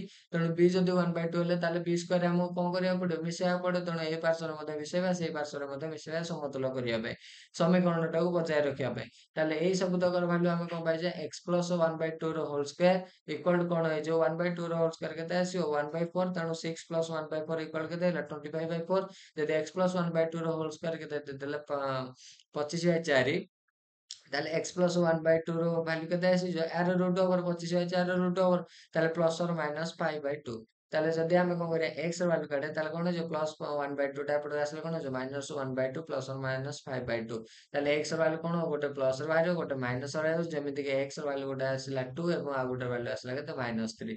ତ ଆକୁ ଆମେ ୟୁଜ କରି କଣ କରିବା ଏଇ ହିସାବରେ ଆମେ କଣ କରିପାରିବା ପୁନର୍ବର୍ଗରେ ପରିଣତ କରିକି ଦ୍ୱିଘାତ ସମୀକରଣର ଭାଲ୍ୟୁ ନିର୍ଣ୍ଣୟ କରିପାରିବା। ପ୍ରଥମ କ୍ୱେଶ୍ଚିନ୍ ହେଇଗଲା ତ ମୁଁ ତମମାନଙ୍କ ସ୍ଲାଇଡ୍ ରେ ଦେଖେଇ ଦଉଛି ମୁଁ ଯେତିକି ବି ତମ ପାଖରେ ସଲ୍ୟୁସନ ଆଣିଛି ଠିକ୍ ସେମିତି କଣ କରିବ ତମେ 4a ମଧ୍ୟ ଗୁଣିତ ମଧ୍ୟ କରିପାରିବ ବିକଳ୍ପ ପ୍ରଣାଳୀରେ କିନ୍ତୁ ତମମାନଙ୍କ ପାଇଁ ଏଇଟା ସୁବିଧା ହବ ଯଦି ତମେ ଆଗକୁ କଣ କରୁଛ 2x ସ୍କ୍ୱାର ରେ କଣ କରିବ a ଟାକୁ ଆମେ ପ୍ରଥମେ ଡିଭାଇଡ କରିଦବା ସବୁଥିରେ ତାପରେ x ର ବର୍ଗକୁ ନେଇ କଣ କରିବା ତାକୁ ନେଇକି b ର ଭାଲ୍ୟୁ କାଢିବା ଆଉ b ସ୍କ୍ୱାର ମିଶେଇବା ତା ଉଭୟ ପାର୍ଶ୍ୱ b ସ୍କ୍ୱାର ମିଶାଇଲା ପରେ a ପ୍ଲସ୍ b ର ହୋଲ୍ ସ୍କ୍ୱାର କିମ୍ବା a ମାଇନସ୍ b ର ହୋଲ୍ ସ୍କ୍ୱାର ସୂତ୍ରରେ କରିପାରିବା। ତ ତମେ ଦେଖିନିଅ କଣ କଣ କ୍ୱେଶ୍ଚିନ୍ ଆମର ରହିଛି। ଡବଲ ଆଇ କ୍ୱେଶ୍ଚିନ୍ ତମେ ଦେଖି ସାରିଥିବ। ନେକ୍ସଟ କ୍ୱେଶ୍ଚିନ୍ ଟ୍ରିପଲ ଆଇ ରେ ଦେଖ ତାପରେ ଆଇଭି ତମମାନଙ୍କ ପାଖରେ ମୁଁ ସବୁ କିଛି ସଲ୍ୟୁସନ ଦେଇଦେଇଛି କାହିଁକି ନା ସବୁ କିଛି ଯଦି ଆମେ ଆଲୋଚନା କରିବା ତାହେଲେ ଆମ ପାଖରେ ସମୟ ରହିବ ନାହିଁ। ତ ଆମେ କଣ କରିବା ତାକୁ ଧୀରେ ଧୀରେ ତାକୁ ସ୍କିପ୍ କରିନବା ସ୍କିପ୍ କରିବା ମାନେ କଣ ତମେ ନିଜେ ସେଗୁଡାକୁ ସେଇ ହିସାବରେ କର ତା ସହିତ ମୁଁ ତମମାନଙ୍କୁ ସଲ୍ୟୁସନ ଦେଇଦେଇଛି ତମେ ପଜ୍ କରି ଭିଡିଓକୁ ପଜ୍ କରି ଦେଖିପାରିବ କିଛି ଅସୁବିଧା ନାହିଁ। ତ ନେକ୍ସଟ କ୍ୱେଶ୍ଚିନ୍ ଦେଖ ଏଇଠି ଆମର କଣ ରହିଗଲା ନା 4 ନମ୍ବର ସବୁତକ କ୍ୱେଶ୍ଚିନ୍ ମୁଁ ତମମାନଙ୍କୁ ଦେଖେଇ ସାରିଛି ଯଦି କୌଣସି ଅସୁବିଧା ହୁଏ ତାହେଲେ ତମେ ନିଜେ କରିବାକୁ ପ୍ରଥମେ ଟ୍ରାଏ କର ଏବଂ ପରେ କଣ କରିପାରିବ ନିଜେ ଆକୁ ୟୁଜ କରିପାରିବ। ଆକୁ ତମେ ଦେଖି ସଲ୍ୟୁସନ ଟା ଠିକ ଅଛି ନା ଭାଇ ଉତ୍ତର ଟା ଆମର କଣ ଅଛି ମୂଳତଃ ଆମର ଠିକ ବାହାରିଛି ନା ନାଇଁ ତମେ ଜାଣିପାରିବ। ତ ନେକ୍ସଟ କ୍ୱେଶ୍ଚିନ୍ ଆମେ ଦେଖିବା କଣ ରହିଛି ନା 5 ନମ୍ବର କ୍ୱେଶ୍ଚିନ୍ 5 ନମ୍ବର କ୍ୱେଶ୍ଚିନ୍ ଆମେ କଣ କରିବା 4 ନମ୍ବର କ୍ୱେଶ୍ଚିନ୍ ମୁଁ ସବୁ ସଲ୍ୟୁସନ ତମକୁ ଦେଖେଇ ସାରିଛି। ତ 5 ନମ୍ବର କ୍ୱେଶ୍ଚିନ୍ ରେ ଦେଖିବା କଣ ନା ଦ୍ୱିଘାତ ସୂତ୍ର ପ୍ରୟୋଗ କରି ସରି ଦ୍ୱିଘାତ ସୂତ୍ର ପ୍ରୟୋଗ କରି ନିମ୍ନଲିଖିତ ସମୀକରଣ ବୀଜ ଗୁଡିକୁ ମୂଳ ଗୁଡିକୁ ନିରୂପଣ କର। ତ ମୂଳ ଗୁଡିକୁ ନିରୂପଣ କରିବା ପାଇଁ ଆମେ କଣ ଜାଣିଛେ ଆଲଫା ବିଟା ସୂତ୍ର ଜାଣିଛେ ଆଲଫାର ଭାଲ୍ୟୁ କେତେ ଥିଲା -b plus b square minus 4ac root over Bai 2a ଏବଂ ବିଟାର ଭାଲ୍ୟୁ ଥିଲା କେତେ -b minus b square minus 4ac ର root over divided by 2a। ତେଣୁ ମୁଁ କଣ କରିବି ଗୋଟିଏ କ୍ୱେଶ୍ଚିନ୍ ତମମାନଙ୍କ ପାଇଁ କରିବି ବାକି କ୍ୱେଶ୍ଚିନ୍ ସେଇ ସେମ୍ ଅଛି ତେଣୁ ତମେ ସେଇ ଅନୁସାରେ କଣ କରିବ ତାକୁ ବି ପ୍ରୋଗ୍ରେସ କରିପାରିବ। ଦେଖ ମୁଁ କରିଦଉଛି ତମମାନଙ୍କ ପାଇଁ ଯେମିତି କି ଏଇଠି ଅଛି କଣ ଅଛି ନା 4x square minus 11x plus 6 equal to 0 ଗୋଟେ ଦ୍ୱିଘାତ ସମୀକରଣ ଦେଇଛି ଏବଂ ସେଥିରେ କଣ କରିବ ନା ତମକୁ a b c ପ୍ରଥମେ ଫାଇଣ୍ଡ କରିବାକୁ ପଡିବ ତାପରେ x ର ଭାଲ୍ୟୁ କଣ ହେଇପାରିବ -b plus or minus b square minus 4ac ର root over divided by 2a। ତମେ କଣ କରିବ ତାର ଭାଲ୍ୟୁ କାଢି କାଢି ଆଣିବ କିମ୍ବା ତମେ ଆଲଫାର ଭାଲ୍ୟୁ କଣ ଆଲଫା ଇକ୍ୱାଲ୍ ଟୁ କଣ କରିଦବ -b plus route d divided by route d divided by 2a ଏବଂ ବିଟାର ଭାଲ୍ୟୁ କଣ ହେଇଯିବ ଏଇଠି କେବଳ ମାଇନସ ଟା ଲଗେଇଦବ କଣ କରିଦବ ଆରେ यार ହୁଁ କଣ ହେଇଯିବ -b ମାଇନସ ରୁଟ୍ d ତ ଆମର ଏଗୁଡା ସବୁ ବେସିକ ସୂତ୍ର ରହିଛି।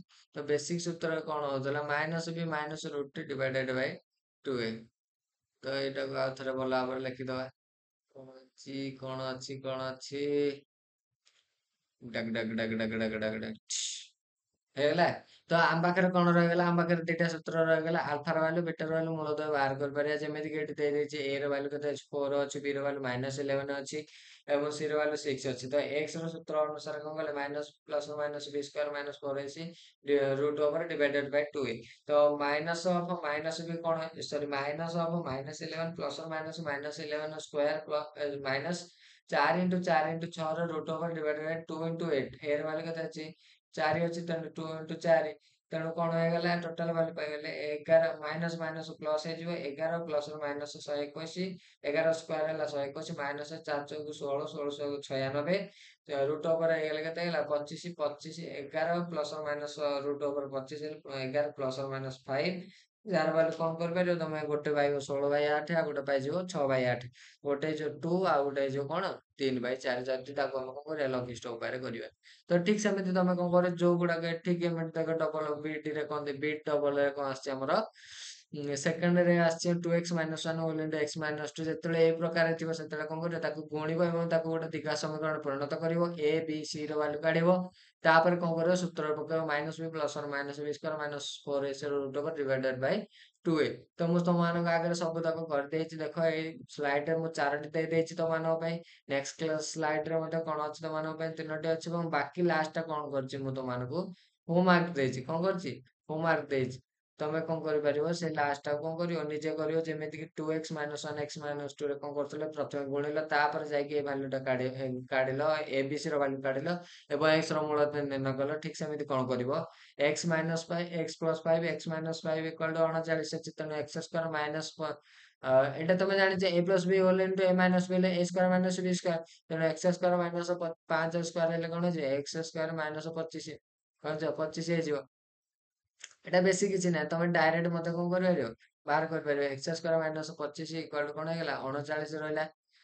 ତାପରେ କଣ ହେଇଯିବ x ସ୍କୋୟାର ଭାଲ୍ୟୁ କେତେ ହେଇଯିବ 64 ହେଇଯିବ। କେତେ ହେଇଯିବ ଏପଟକୁ -25 ଆସିଲେ ଏପଟେ ମିଶିଯିବ କେତେ ହେଇଯିବ 64 ହେଇଯିବ। ଏବଂ ଆମେ ଜାଣିଛେ 64 ଏକ ପୂର୍ଣ୍ଣବର୍ଗ ସଂଖ୍ୟା। କାହାର ପୂର୍ଣ୍ଣବର୍ଗ ସଂଖ୍ୟା ତା ବର୍ଗମୂଳ ହେଇଯିବ ଆମର କେତେ x ଇକ୍ୱାଲ ଟୁ କଣ ହେଇଯିବ +/- 8। କଣ ହେଇଯିବ +/- 8 +/- 8 ବୁଝିହେଲା ତ। ତ ଏଇ ହିସାବରେ ତମେ କଣ କରିବ ବାକି ସବୁ ତକ କୋଶ୍ଚିନ୍ ମଧ୍ୟ ଆଟେଣ୍ଡ କରିବ। ତ ନେକ୍ସଟ ଆମେ ଦେଖିବା 6 7 8 9 10 11 12 13 14 15 ଏଗୁଡାକ ପ୍ରାୟ ଭିତରେ ଭିତରେ ବହୁତ ସେମ ଅଛି। ଯେମିତି କି ଦେଖ 6 ନମ୍ବର ସହିତ କଣ ଅଛି 7 ନମ୍ବର ସେମ ଅଛି ଏବଂ 8 ନମ୍ବର ସହିତ କଣ ଅଛି 9 ନମ୍ବର ତା ସହିତ କଣ ରହିଛି 11 ନମ୍ବର ତା ସହିତ ଅଛି ଆମର 12 ନମ୍ବର ତା ସହିତ 13 ନମ୍ବର ରହିଛି। ତାପରେ କଣ ରହିଛି ଆମର ଦେଖ ମୁଁ କହିଦଉଛି ତମମାନଙ୍କ ପାଇଁ କଣ କଣ ଆମର ଦରକାର ନିହାତି ଭାବରେ। ଦେଖ ମୁଁ କହିଦେଲି ପ୍ରଥମରୁ ଯେ 6 ନମ୍ବର ଯଦି ତମେ କରିପାରୁଛ 6 ନମ୍ବର ସାଙ୍ଗରେ 7 ନମ୍ବର ହେଇପାରିବ। ତା ସାଙ୍ଗରେ କଣ ହେଇଯିବ 10 ନମ୍ବର ମଧ୍ୟ ହେଇପାରିବ। ତା ସାଙ୍ଗରେ କଣ ହେଇପାରିବ ତମମାନଙ୍କର 14 ନମ୍ବର ବି ହେଇପାରିବ। ତ ଏଇ ହିସାବରେ ତମେ କଣ କରିପାରିବ ପ୍ରାୟ ସବୁତକ କୋଶ୍ଚିନ୍ କରିପାରିବ। ମୁଁ ତମମାନଙ୍କୁ କଣ କରିବି 6 ନମ୍ବରଟା କରିବି ବାକି ସବୁତକ ତମେ କରିବାକୁ ପଡିବ। ମୁଁ କିନ୍ତୁ ତମମାନଙ୍କୁ ସ୍ଲାଇଡରେ ଦେଇଦେବି ସଲ୍ୟୁସନ। ତମେ ଯୋଉଠି ଅସୁବିଧା ହବ ତମେ ଦେଖିପାରିବ। ଯେମିତି କି 8 ନମ୍ବର କୋଶ୍ଚିନ୍ ଆମେ କଣ କରିପାରିବା 8 ନମ୍ବର କୋଶ୍ଚିନ୍ ଅନୁସାରେ କେତୋଟି ଆମେ କରିପାରିବା ନା ଦେଖ 8 ନମ୍ବର କୋଶ୍ଚିନ୍ କଣ ଅଛି ଆଲଫା ବିଟାକୁ ନେଇକି ଆମେ କଣ କରିବା ଗୋଟେ ଭାଲ୍ୟୁ ବାହାରିବାକୁ ଦେଇଛି ତାପରେ ପ୍ରୁଭ କରିବାକୁ ଦେଇଛି ମୂଲ୍ୟ ନିରୂପଣ କରିବାକୁ ଦେଇଛି। ଠିକ ସେମିତି 11 ନମ୍ବର କୋଶ୍ଚିନ୍ ତମର ପ୍ରାୟତଃ କୋଶ୍ଚିନ୍ କଣ ହଉଛି 11 ନମ୍ବର କୋଶ୍ଚିନ୍ ଟା ପଡୁଛି ତା ସହିତ କଣ ରହୁଛି 12 ନମ୍ବର କୋଶ୍ଚିନ୍ ମଧ୍ୟ ଏକ୍ସାମ ରେ ପଡୁଛି। ଏବଂ ତମକୁ ଯଦି ସର୍ଟ କୋଶ୍ଚିନ୍ ବା 2 ମାର୍କ 3 ମାର୍କରେ ପଚାରେ କଣ ହବ x square minus 8x plus 16p equal to 0। ତାହେଲେ ଆଲଫା ବିଟାର ଭାଲ୍ୟୁ ଯଦି ମୂଳଦୟ ହେଲା ତାହେଲେ ଆଲଫା ବିଟାରେ କଣ କରିବ ଆଲଫା ବିଟା ଡିଭାଇଡେଡ ଆଲଫା ପ୍ଲସ ବିଟା ତମେ ଏଟା ଡାଇରେକ୍ଟ ବି କରିପାରିବ। ଏବଂ ତାପରେ କଣ କରିବ ଆଲଫା ବିଟାର ଜାଣିଛ ସି ବାଇ ଏ ଗୁଣଫଳ ତ 16/1 ହେଲେ 16 ଡିଭାଇଡେଡ ବାଇ କେତେ ହେଇଯିବ -b/a ତେଣୁ -8। ତାହେଲେ ଆଲଫା ବିଟା ବାଇ ଡିଭାଇଡେଡ ବାଇ ଆଲଫା ପ୍ଲସ b ହେଇଗଲେ କେତେ ହେଲା 16/8 ଇକ୍ୱାଲ ଟୁ କଣ ହେଇଯିବ ଏ 16p ଅଛି ତେଣୁ ଏଇଟା କଣ ହେଇଯିବ 2p ହେଇଯିବ। କଣ ଆନ୍ସର ହେଇଯିବ କେତେ 2p ହେଇଯିବ। ତ ଏଇଟା ଦେଖ କେତେ ଗୁଡା ଆମେ ପାଟିରେ ପାଟିରେ କରିଦଉଛେ କିଛି ଅସୁବିଧା ନାହିଁ। ତ ତମମାନଙ୍କ ପାଇଁ ମୁଁ କଣ କରିବି ଗୋଟିଏ ଗୋଟିଏ କୋଶ୍ଚିନ୍ କରିବି ବାକି ସବୁ ତ କଣ କରିବି ମୁଁ ତମକୁ ସ୍ଲାଇଡ ରେ ଦେଖେଇଦେବି ଏବଂ ତା ସହିତ କଣ କରିବ ତମେ ତାକୁ ନିଜେ ନିଜେ ପ୍ରାକ୍ଟିସ କରିବ ଯାହା ଫଳରେ ତମେ ନିଜେ ଆଗକୁ ଯାଇପାରିବ। ତ ନେକ୍ସଟ କୋଶ୍ଚିନ୍ ଆମେ ଦେଖିବା କଣ ଆମେ ଯାଇଥିଲେ ଏଇଠି ଦେଖିବା 6 ନମ୍ବର କ୍ୱେଶ୍ଚିନ୍ କଣ ଦେଇଛି ନା ଯଦି 4x square minus 13x plus k equal to 0 ଏ ସମୀକରଣ ଗୋଟିଏ ମୂଳ ଅପରେଟର 12 ଗୁଣ ହୁଏ। ଯଦି ଗୋଟିଏ ମୂଳ ଅନ୍ୟ ଅପରେଟର 12 ଗୁଣ ହୁଏ ତାହେଲେ k ର ଭ୍ୟାଲୁ ନିର୍ଣ୍ଣୟ କର। ତାହେଲେ ଆମେ କଣ କରିବା ଯଦି ଗୋଟେ ପାଇଗଲେ ଆମେ କଣ ଗୋଟିଏ ମୂଳ ଆମେ ପାଇଗଲେ ତାର 12 ଗୁଣ ଆଉ ଗୋଟେ ହଉଛି। ତେଣୁ ଆମେ ଟୋଟାଲ କେତେ ପାଇଗଲା ମନେକର ଗୋଟେ ନେଇଯିବା ଗୋଟେ ନେଇଗଲେ ଆଉ ଗୋଟେ କଣ ଅଛି 12 ବୁଝିପାରୁଛ ନା ନାଇଁ 12 ବା ଗୋଟେ ମୁଁ ନେଇଗଲି ଆଲଫା ନେଇଗଲି। ଏବେ ଆମେ ଏ ହିସାବରେ ଯିବା ଦେଖ ଏବେ ଆମେ କଣ କରିବା ଏ ହିସାବରେ ନେଇଯିବା ତେଣୁ ଏ ହିସାବରେ ଗଲେ ଆମେ ପାଇଗଲେ ଗୋଟେ ଏ ପାଇଗଲେ ଗୋଟେ 12 ଏ ପାଇଗଲେ। ଯଦି ଆମେ ଜାଣିଛେ ଯେ ତାକୁ ଆମେ ଯଦି ଲେଖିବା କେମିତି ଲେଖିବା ଏବଂ ଏଇଟା ଗୋଟେ ଦେଖେଇ ଦେଇଛି ଯେ ଆମକୁ ଗୋଟେ ସମୀକରଣ ଦେଇଦେଇଛି ନା ଏ ର ଭ୍ୟାଲୁ 4 ଦେଇଦେଇଛି ବି ର ଭ୍ୟାଲୁ 13 ଦେଇଦେଇଛି ଏବଂ ସି ର ଭ୍ୟାଲୁ k ଦେଇଦେଇଛି। ତେଣୁ ଆମେ କଣ କରିବା ମୂଳଧର ସମଷ୍ଟି ବାହାର କରିବା ଯାହା ଫଳରେ କଣ କରିବା ଆମେ ଏ ର ଭ୍ୟାଲୁ ମଧ୍ୟ କାଢିପାରିବା।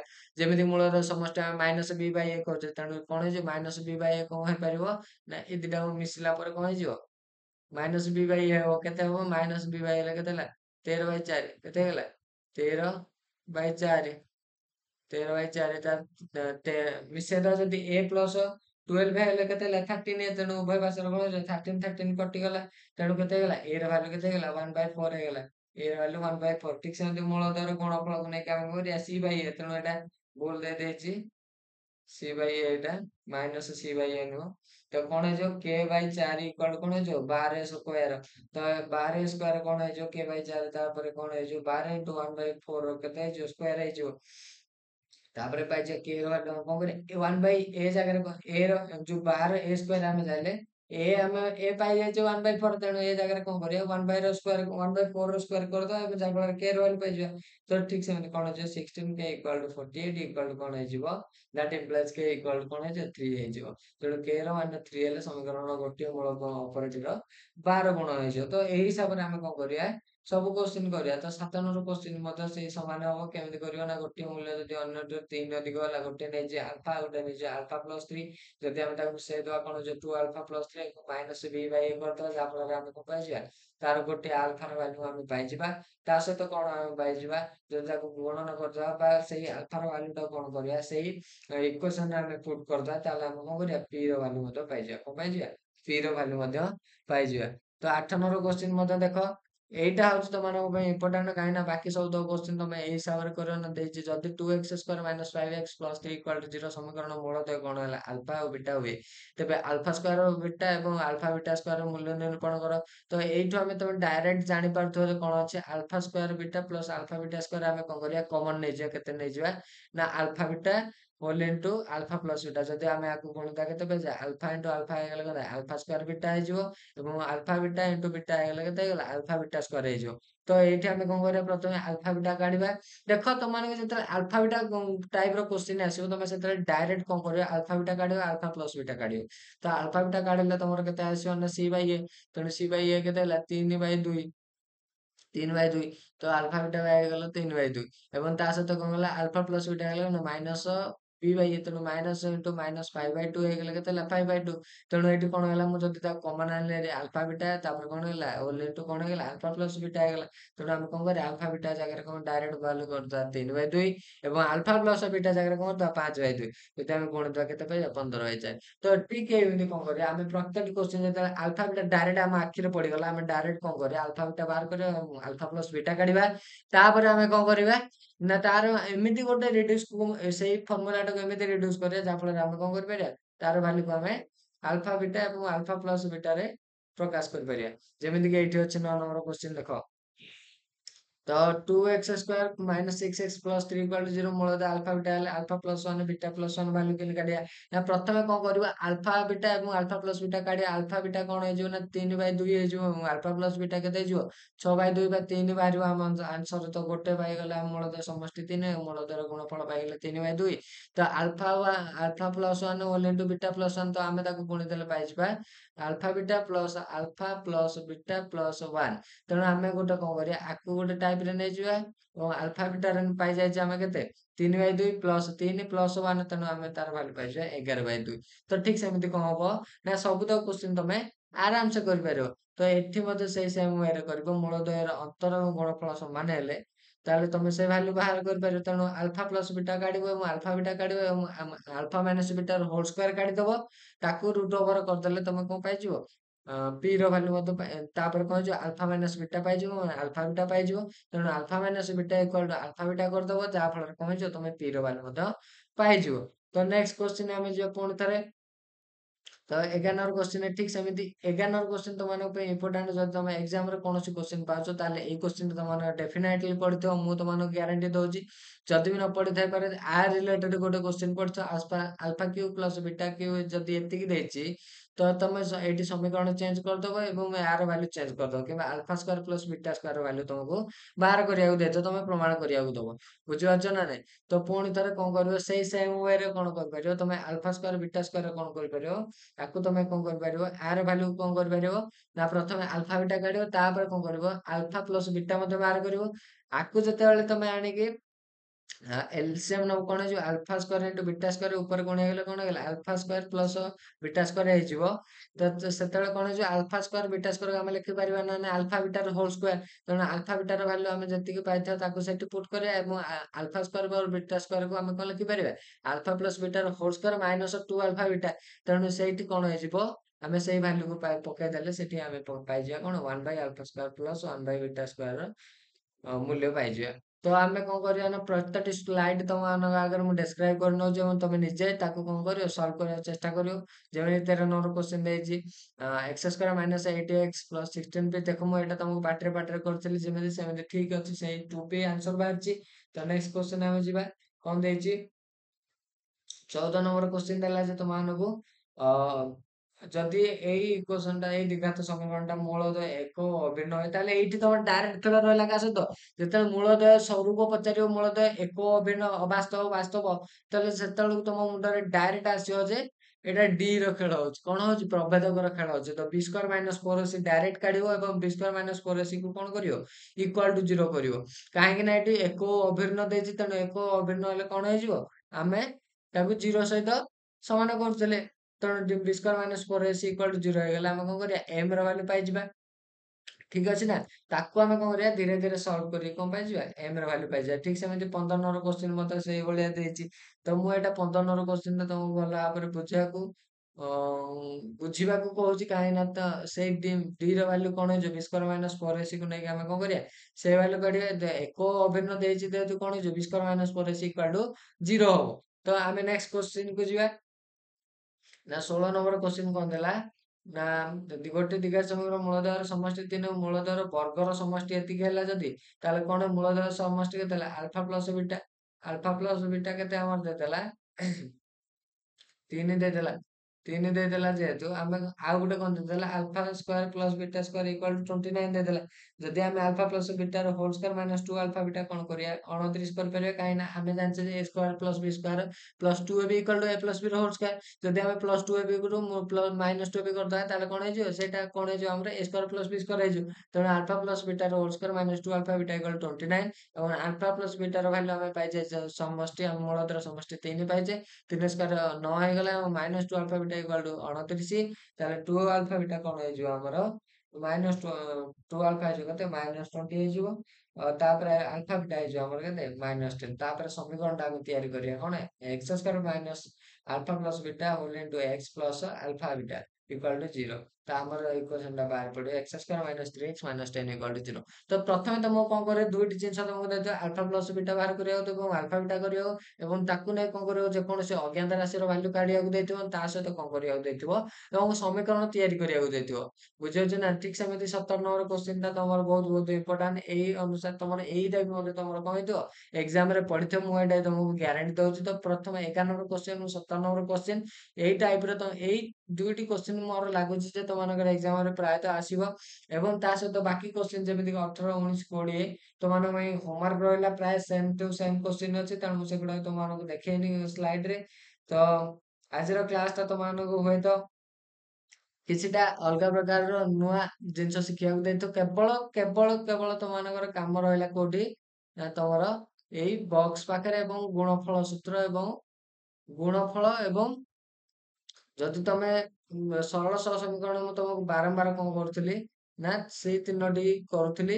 ଏବଂ ତା ସହିତ କଣ କରୁଥିଲି ସେଇ ଯୋଉ ଟେବୁଲଟା ଥିଲା ସେଇ ତିନୋଟି ସୂତ୍ର A1/A2 = B1/B2 = C1/C2 ଅସଂଖ୍ୟ ସମାଧାନ A1/A2 = B1/B2 not equal to C1/C2 କଣ ହେଇଯିବ ଅସମ୍ଭବ ସମାଧାନ ଏବଂ ତା ସହିତ କଣ ରହିଥିଲା A1/A2 = B1 not equal to B1/B2 ସେତେବେଳେ କଣ ହଉଥିଲା ଅନନ୍ୟ ସମାଧାନ ହଉଥିଲା ସେଠି ଯେମିତି ସେଇ ଟେବୁଲଟା ଇମ୍ପୋର୍ଟାଣ୍ଟ ଥିଲା ଏଠି ସେମିତି କଣ ହେଇଛି ଏଇ ଟେବୁଲଟା D ର ଭାଲ୍ୟୁ ବା ଡିସ୍କ୍ରିମିନାଣ୍ଟର ଭାଲ୍ୟୁ ବା ପ୍ରଭେଦକର ଭାଲ୍ୟୁ କଣ କରୁଛି ଯୋଉଟା B² - 4AC ତାର ଭାଲ୍ୟୁ କଣ କରୁଛି ମୂଳ ଦ୍ୱୟର ସ୍ୱରୂପ ଏବଂ ବିଜୋଡ ଦ୍ୱୟର ଭାଲ୍ୟୁ ଗୁଡାକ ଉପରେ ଡିପେଣ୍ଡ କରୁଛି ତ ତମମାନଙ୍କ ପାଖରେ କଣ ରହିଲା ଏଇ ସବୁ ସ୍ଲାଇଡ ଗୁଡା ମୁଁ ତମମାନଙ୍କୁ କ୍ଲାସରେ ଆଟେଣ୍ଡ କରାଇଲି ଏବଂ ବହୁତ ଭଲ ଭାବରେ ତମକୁ ବୁଝିବାକୁ ଟ୍ରାଏ କରିଛି ତମମାନେ ମଧ୍ୟ ଭଲ ଭାବରେ ବୁଝିଥିବ ଏବଂ ସପୋର୍ଟ ଦରକାର ମୁଁ ଯେମିତିକି ସବୁବେଳେ କହି ଆସିଛି ସପୋର୍ଟ ଥିଲେ ସବୁ କିଛି ସମ୍ଭବ ତ ତମେ ମାନେ ମତେ ସପୋର୍ଟ କର ମୁଁ ତମମାନଙ୍କୁ ସପୋର୍ଟ କରିବି ଯାହା ଫଳରେ କଣ ହେଇପାରିବ ନା ତମେ ମାନେ ବହୁତ ସକ୍ସେସ୍ ପଏଣ୍ଟରେ ପହଞ୍ଚି ପାରିବ ମୁଁ ମଧ୍ୟ ମୋ ସକ୍ସେସ୍ ପଏଣ୍ଟରେ ପହଞ୍ଚି ପାରିବି ତ ଦେଖ ତ ତମମାନଙ୍କ ଭିତରେ କୋଶ୍ଚିନ୍ ଆସୁଥିବ ଯେ କେମିତି ମୁଁ ପାଠ ପଢିବି ତ ମୁଁ କେମିତି ଭଲ ଭଲ ଗୋଟେ ସ୍କଲାର ହେଇପାରିବି ଭଲ ଗୋଟେ ଛାତ୍ର ହେଇପାରିବି ଗୋଟେ ଛାତ୍ରୀ ହେଇପାରିବି ନା ଦେଖ ମୁଁ ଯେତେବେଳେ ପାଠ ପଢୁଥିଲି ମୋଠୁ ବି ଭଲ ପିଲା ପାଠ ପଢୁଥିଲେ ମୋଠୁ ବି ମୁଁ ଏତେ ବି ମେରିଟୋରିୟସ୍ ଷ୍ଟୁଡେଣ୍ଟ ନଥିଲି ଯେମିତିକି ମୁଁ ସଦାବେଳେ କ୍ଲାସରେ 3 କି 4 ହୁଏ ପ୍ରାୟତଃ ମୁଁ ଫାର୍ଷ୍ଟ କ୍ଲାସରୁ ଟପରେ ହେଇ ଆସିଥିଲି ଏବଂ ଯେହେତୁ ନାଁ ଲେଖା ଚକ୍କରରେ ବହୁତ ଥର ପଛକୁ ଆସିଥିଲି ତା ସହିତ କିଛିଟା ଟାଇମରେ ମଧ୍ୟ କ୍ଲାସ ଏକ୍ଜାମରେ ଦେଖ ଆମ ପାଖରେ ଦୁଇ ତିନୋଟି ପ୍ରକାରର ଏକ୍ଜାମ ହୁଏ ଯେମିତି ଗୋଟେ କ୍ଲାସ ଏକ୍ଜାମ ହୁଏ ଯେମିତି ଗୋଟେ କଣ ହୁଏ ଆନୁଆଲ ଏକ୍ଜାମ ହୁଏ ହାଫ ଇୟରଲି ଏକ୍ଜାମ ହୁଏ ସବୁବେଳେ ମୁଁ କଣ କରୁଥିଲି ନା କ୍ଲାସ ଏକ୍ଜାମରେ ସବୁବେଳେ ପଛରେ ରହୁଥିଲି ବୁଝିପାରୁଛ ନା ନାଇଁ କ୍ଲାସ ଏକ୍ଜାମରେ ମୁଁ ସବୁବେଳେ ପଛରେ ରହୁଥିଲି 2 3 4 ରୋଲ ନମ୍ବରରେ ରହୁଥିଲି କିନ୍ତୁ ଯେତେବେଳେ ଫାଇନାଲ ଏକ୍ଜାମ ଆସୁଥିଲା ବା ଯେତେବେଳେ ଆନୁଆଲ କିମ୍ବା ହାଫ ଇୟରଲି ଏକ୍ଜାମ ଆସୁଥିଲା ସେତେବେଳେ ମୁଁ କଣ କରୁଥିଲି ସବୁବେଳେ ଟପ୍ କରୁଥିଲି ସବୁବେଳେ କ୍ଲାସରେ ଫାଷ୍ଟ ରହୁଥିଲି କାହିଁକି ନା ମୁଁ ଯେତେବେଳେ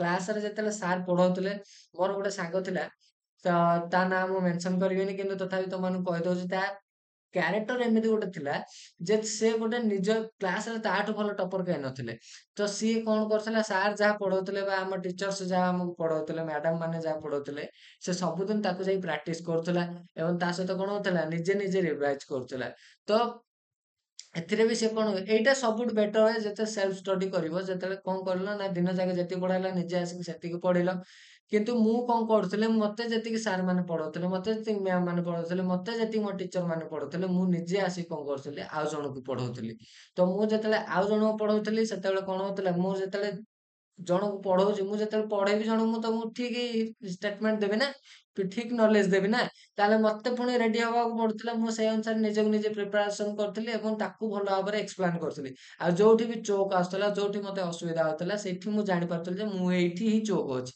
ଯୋଉଠି ମତେ ତା ନେକ୍ସଟ ଷ୍ଟେପ ଆସୁନଥିଲା ମନେକର ମୁଁ ଏଇଠି ଗୋଟେ ଷ୍ଟେପ କହୁଛି ତମମାନଙ୍କୁ ମୁଁ ଏଇ ଯାଏଁ ଆସିଲି ଏବଂ ମୁଁ ଯେ ସୂତ୍ର ଜାଣିଛି ଆଲଫା ପ୍ଲସ ବିଟା ଯଦି ଆଲଫା ପ୍ଲସ ବିଟାର ଭାଲ୍ୟୁଟା ମୁଁ ଜାଣିନି ମାଇନସ ବି ବାଇ ଏ ଭାଲ୍ୟୁଟା କୋଉଠି ଅଛି ଏ କୋଉଠି ଅଛି ବି କୋଉଠି ଅଛି ସି କୋଉଠି ଅଛି ତାହେଲେ ମୁଁ ତାର ଆଲଫା ପ୍ଲସ ବିଟାର ଭାଲ୍ୟୁ ମାଇନସ ବି ବାଇ ଆମେ ଭାଲ୍ୟୁ କାଢି ପାରିବାନି ତ ଠିକ ସେମିତି କଣ ହଉଥିଲା ନା ଯୋଉଠି ମୁଁ ଜାଣୁଥିଲି ଯେ ମୁଁ ଫର୍ମୁଲା ଜାଣିଛି କିନ୍ତୁ ତାକୁ ଆପ୍ଲାଏ କରିବା ଜାଣିନି ତାକୁ ମୁଁ କଣ କରୁଥିଲା ଜଣଙ୍କୁ ପଢେଇବା ମାଧ୍ୟମରେ କଣ ହଉଥିଲା ମୋ କନଫ୍ୟୁଜନ ଟା ଦୂର ହଉଥିଲା ତ ଠିକ ସେମିତି ଏବେ ମଧ୍ୟ ସେଇ କାମ କରୁଛି ମୁଁ ବର୍ତ୍ତମାନ ଆଇଆଇଟି ଭୁବନେଶ୍ୱରରେ ବର୍ତ୍ତମାନ ମୁଁ ଇଣ୍ଟିଗ୍ରେଟେଡ ବିଟ୍ କୋର୍ସ କରୁଛି ତା ସହିତ କଣ କରୁଛି ମୁଁ ତମମାନଙ୍କୁ ମଧ୍ୟ ଅନଲାଇନରେ ମୁଁ ଏଠି ୟୁଟ୍ୟୁବ ମାଧ୍ୟମରେ ପଢାଉଛି ଏବଂ ମୋର ମେଜର ହିଁ ମ୍ୟାଥମେଟିକ୍ସ ଅଛି ମୋର ଅନର୍ସ ହିଁ ମ୍ୟାଥମେଟିକ୍ସ ଅଛି ଏବଂ ଯୋଉଥିରେ ମତେ କଣ ହେଲ୍ପ ହଉଛି ମୁଁ ମୋର ଲିନିୟର ଆଲଜେବ୍ରାରେ ଯେମିତି କି ତମର ଇକ୍ୱେସନ ସଲ୍ଭ ଅଛି ସିଷ୍ଟମ ଲିନିୟର ଇକ୍ୱେସନ ତାକୁ ସଲ୍ଭ କରିବା ପାଇଁ ମୁଁ ଚାହୁଁଛି ତ ମୁଁ ତମମାନଙ୍କୁ ଯେତିକି ପଢଉଛି ସେଇ ପାଠର କିଛି କିଛିଟା ଅଂଶ ମୋର କଣ ହଉଛି କଭର ହେଇଯାଉଛି ହୁଏତ କିଛିଟା